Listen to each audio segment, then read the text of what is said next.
काठमाडौँको व्यस्त दैनिकीबाट केही टाढा प्राकृतिक सुन्दरताले भरिपूर्ण पहाडको बीचमा शान्त वातावरणमा टक्क बसेको एउटा सहर धादिङ बेसी, जहाँ आजको हाम्रो गन्तव्य रहेको छ। पर्यटकीय स्थलको रूपमा खासै चर्चामा नरहेको धादिङ बेसी हाम्रो भने मानस पटलमा घुमेको महिनौ भएको थियो। शनिबारको दिन बिहान हाम्रो यात्राको सुरुवात हुन्छ।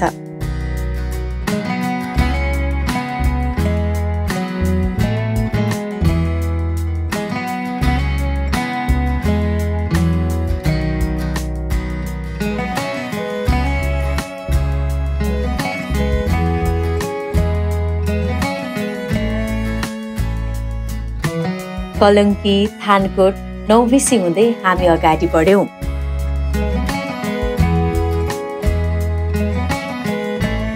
धादिङ बेसी काठमाडौँदेखि मात्र 80 किलोमिटरको दूरीमा पर्छ।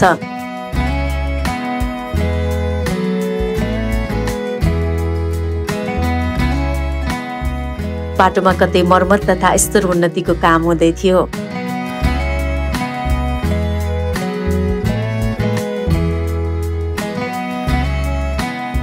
छुट्टीको दिन आउने बित्तिकै घुम्न मन लागिहाल्ने, प्रकृतिमा रमाउन मन लागिहाल्ने, यो मन अत्यन्तै चञ्चल भइहाल्ने, यात्रामा रमाउने लत नै लागेको छ सायद। यात्राको पल नै हो जुन हामीले जिउन पाउँछौँ, महसुस गर्न सक्छौँ। गन्तव्य पुगेपछि त फेरि फर्किनु पर्ने भएकोले रमाउन कहाँ सकिन्छ र।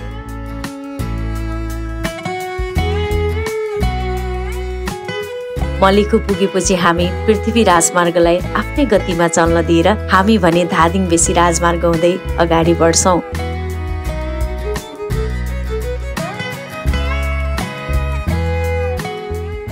अब भने हामीलाई छुट्टै संसारमा पुगे जस्तो अनुभव भयो। बाटो साँघुरो भए पनि राम्रो छ। बाटोमा दायाँ बायाँ देखिने तरकारी खेती साँच्चीकै लोभ लाग्दो देखिन्थ्यो। धादिङ कृषिमा पनि अगाडि रहेछ भन्ने भान भयो।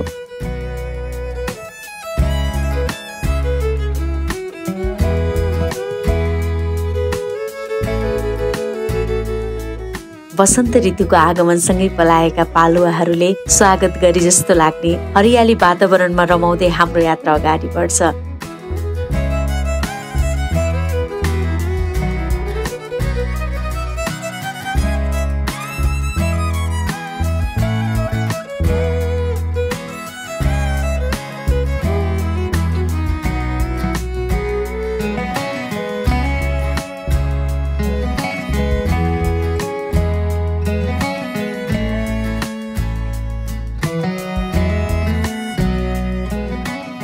कालीदह पुगेपछि हामी खाजा खान केही बेर रोकियौं।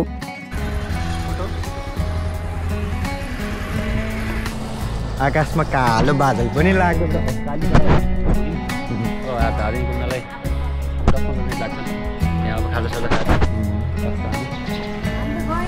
यो किचन भाइब चाहिँ दामी लाग्यो मलाई।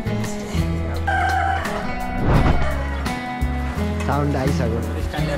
Cut cut cut cut cut cut cut.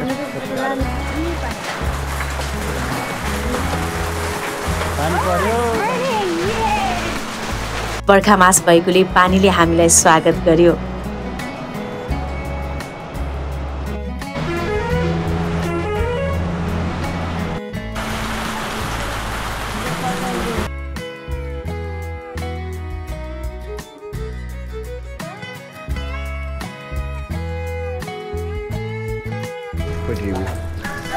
एकदम मजाले खाइयो। यहाँ चाहिँ म आजभन्दा 4 वर्ष अगाडि नै आएको थिएँ। म लोकेसनमा एकदमै फेलियर मान्छे हो। यो पनि चाहिँ मैले भेट्टाएँ। एक्चुअली मिस्टेक गरेर तल सोधे मिस्टेक भयो। अनि यस्तो हेर्दै आएको त मैले पत्ता लगाएँ। एकदम मिठो भयो। पानी परेपछि खुलेको मौसमले हामीलाई धादिङ बेसीतिर जान अझै प्रेरित गर्यो।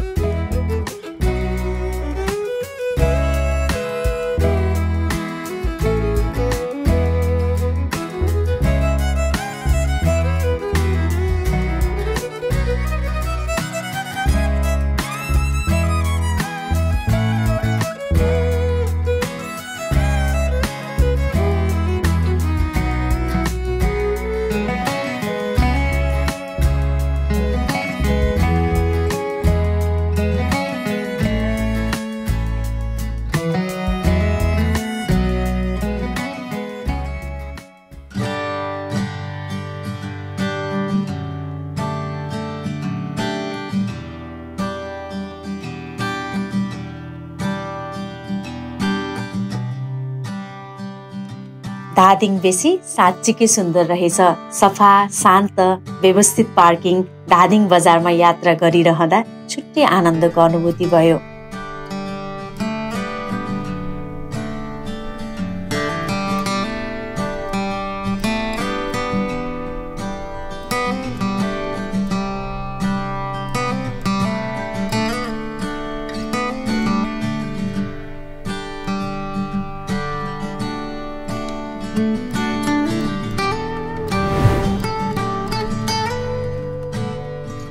नेपालका हरेक सहरहरू यसै गरी व्यवस्थित गर्न सकियो भने कति राम्रो हुन्थ्यो होला भन्ने कुरा मनमा खेल्यो।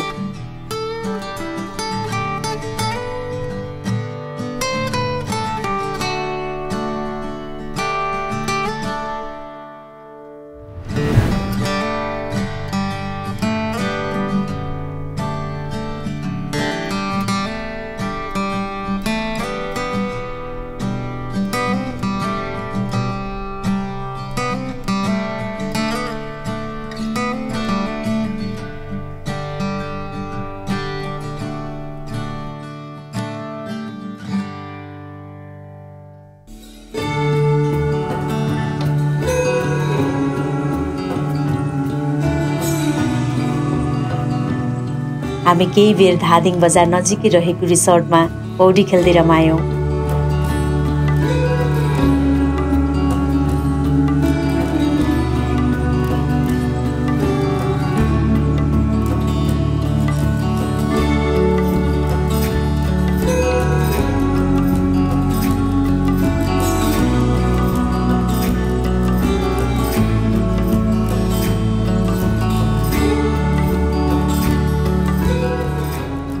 त्यसो त धादिङ जिल्लामा पर्यटकीय स्थलहरू पनि धेरै छन्। अर्को पटक आउँदा धादिङको अन्य ठाउँहरूमा पनि घुम्ने बाचा गर्दै हामी फर्कियौं।